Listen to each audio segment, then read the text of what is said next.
Hi guys, Alana here, Business Development Manager for SJA, and I am back with another post-meeting recap. So in this particular meeting, this couple was previously self-managers, and so they were very used to being involved in the nitty-gritty of what the tenant needed, specifically maintenance requests. So one of their questions for me was, how do maintenance requests work, and are the owners involved in them?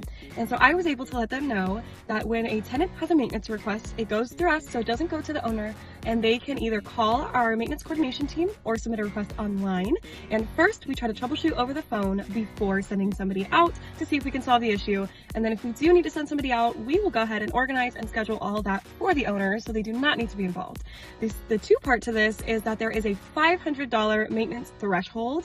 So anything under $500 for those smaller nitty-gritty maintenance requests, we would go ahead and handle that for the owners and pull from that $500.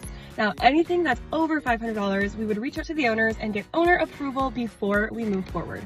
So that is the difference of what they would not need to be involved in and what they would potentially need to be involved in with SJA. And this way, we're able to free up that extra time with those nitty-gritty requests that these people in particular can now spend with their family, working on their passion projects or focusing on work, while we get to take that responsibility from them and protect and preserve their property, make sure that maintenance requests move smoothly and efficiently, and also maximize cash flow for their property. So this is another example of something that I get asked in my potential client meetings.